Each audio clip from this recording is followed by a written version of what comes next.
I've spent the past couple of years fighting computer problems that nobody could fix. Laggy stream decks, guests dropping out midstream, a drive that filled itself up out of nowhere. I worked with support teams, installed loggers, sent in reports, jumped on calls, and each time I ended up right back where I started. What finally solved them, it wasn't another support ticket, it was AI, just sitting down with Claude Code and letting it dig into my system. So here's my story, my experience, whatever you want to call it. It all started with my stream decks. They'd been disconnecting or just getting laggy, and usually right when it was time to go live, but also in my normal day-to-day use. I rely on them quite a bit when I'm editing. But I'd reached out to Elgato's tech support. They had me install a logger and send them the reports. The reports were too big, so they gave me another way to upload them. After all of that, the best they could tell me was there might be an incompatibility with the chip in one of my CalDigit USB hubs. So I connected a Stream Deck directly to my computer. Nothing changed. Fast forward to a few months ago, and I woke up to my computer throwing up. It was giving me warnings that it was out of disk space. What? That makes no sense. The only thing I keep on my internal drive is apps. My images, audio, music, projects, they all live on my external drives. If you've ever tried to dig through your drive to find what's eating up all of your space, you know it can be a challenge. At least it is on a Mac. So I tried something different. I opened up Claude Code and just asked it to look into this, find what's eating up all of my disk space. It found a file several hundred gigs in size, and it was that logger, or the files from that Elgato logger that they had me install. It had been running this whole time, writing logs all day long, every day. Would have been nice if their tech support team would have bothered to mention, hey, we've got what we need, go ahead and uninstall that logger, but they didn't. What matters, though, is Claude found the problem and fixed it. Let me pause things for just a moment and ask that if you're getting something out of this video, take a minute to give it a like. It really does help other people find these videos. And turn on notifications so you don't miss future videos. The other big frustration is it's something you've probably seen if you've watched any of my live streams with Matt. He keeps getting kicked out, or even worse, there's been times where he couldn't even get in to start the stream, or we'd get partially through, he'd get kicked out and couldn't get back in. I'd been working with Ecamm's tech support with this off and on since November. One of their developers even jumped on a call to try to track it down. So he logged into my system, was going through all of the different logs, and couldn't really find anything.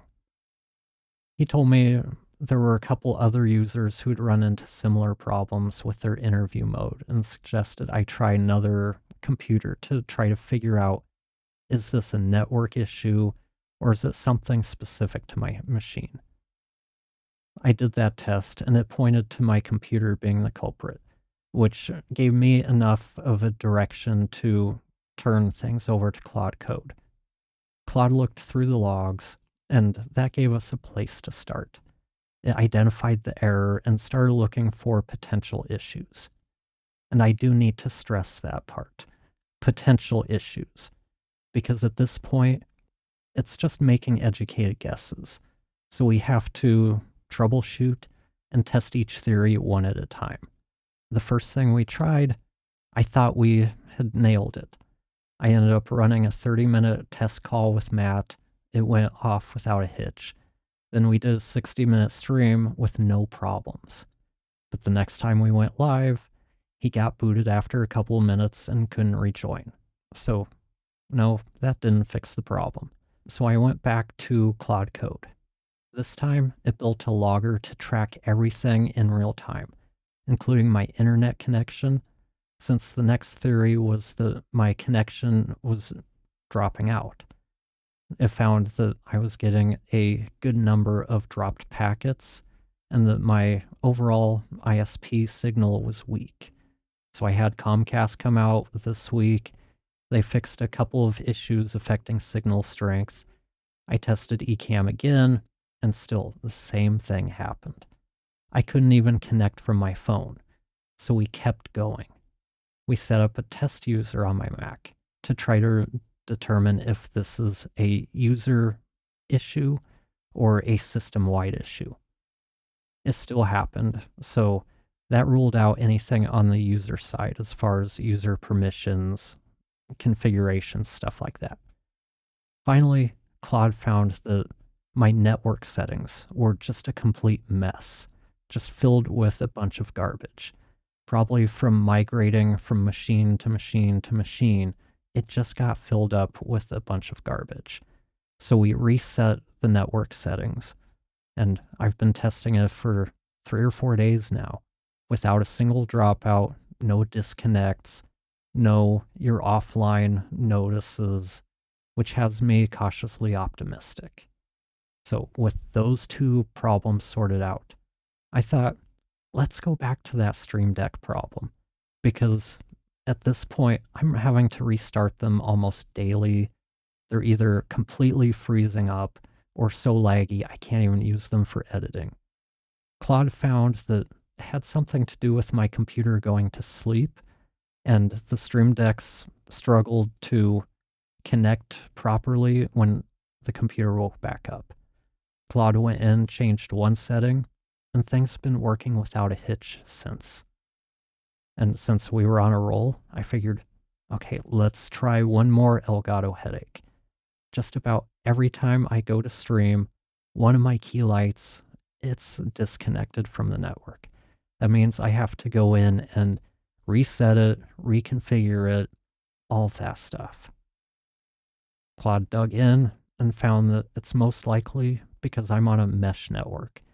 And the way the mesh network works and the way the lights connect to it can be kind of problematic. So it walked me through how to reserve an IP address for each light so that this stops happening. It's only been a week, but so far, so good. Now, if you want to try this yourself, here's how it works. First, you need the Claude desktop app. The browser version doesn't have Claude Code, and that's what you need for this. Basically, you open it up, click on the Code tab, and tell it what problem you're having. Give it as much detail as you can. If it's something you can recreate, share the steps to reproduce it, because every piece of information you can give helps it know where to start. The other thing you're going to need to do is to ask it what folder it needs access to in order to troubleshoot this, because it's probably going to need access to some of your system files. And from there, you basically just go back and forth chatting with Claude until you reach a solution.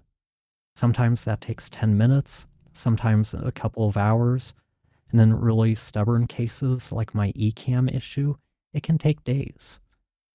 As I'm editing this, I realized I glossed over some important things you should probably know. First, you do need a paid Claude plan, because the free version doesn't give you access to Claude Code. You can't do any of this with the free plan. Next, you do need to be careful since you are giving Claude access to your system. It's important to tell Claude at the beginning something like, you are only to troubleshoot for right now. Do not make any changes. Identify the most likely causes first. Then we'll work through them one at a time and test after each fix. If you need me to approve something, first explain to me what it is that I'm approving, because I'm not a developer. Once I tell you I understand, then ask me for approval. If our first fix doesn't solve the problem, we'll see if we gained any new information and move on to the next fix. This is important because Claude will pop up all sorts of approval windows. And if you don't know what you're approving, you are opening up the potential for it to just do something that will possibly have a negative impact. I speak from experience because the first time through trying to fix the Ecamm thing, I allowed Claude to reset Ecamm and all of its preferences. Something I approved did that, and I didn't catch it. So I lost all of my scenes and had to rebuild everything from scratch. Out of everything I've done, that is the only negative I've run into. Everything else after that, I implemented what I just outlined to you. Claude isn't going to go rogue. It's not going to just start sending a bunch of emails to people about whatever. It will focus on the task at hand, and it will perform troubleshooting steps like trashing preferences and the like as part of the troubleshooting. So just know that going in, there is some risk, but usually it's going to be similar to what I ran into with Ecamm, where it just trashes your preferences and resets everything.